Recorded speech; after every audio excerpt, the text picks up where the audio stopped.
জয় মা, রাধে রাধে। সকলকে আমার প্রণাম জানিয়ে আজকের মিনি ব্লগটা শুরু করছি বন্ধুরা।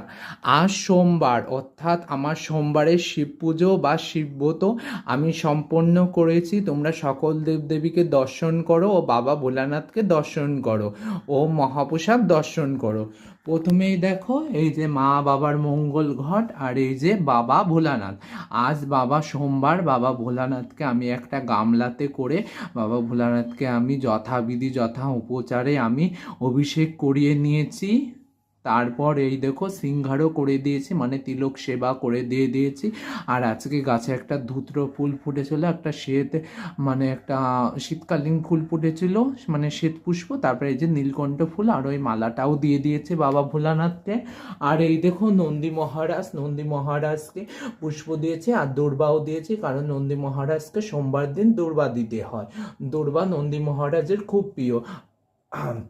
আর এই দেখো বাবা ভোলানাথকে একটা ফলও দিয়েছি, ফল হিসেবে কুল দিয়েছি।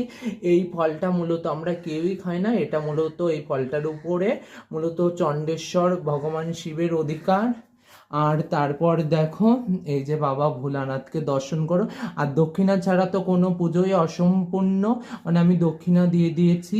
আর এবার এই দিকেও সকল নর্বদেশ্বর বানেশ্বর সকলকেই দর্শন করো শ্রীযন্ত্র। আর এই দিকেও শালগ্রাম শিলাদের দর্শন করো।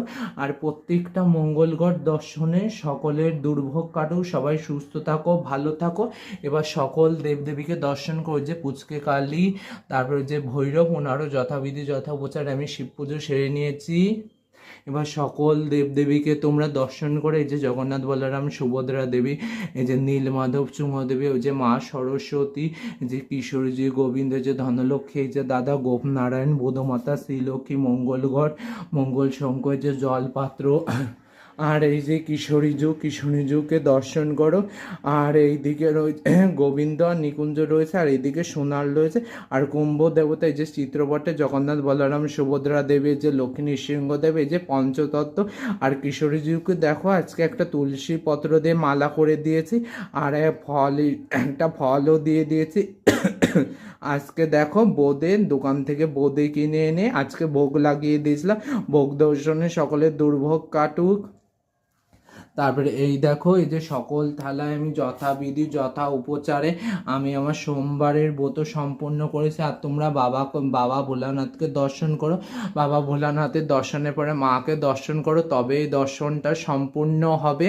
আর যেহেতু আমাদের নারায়ণ প্রতিষ্ঠিত, তাই নারায়ণকেও দর্শন করো।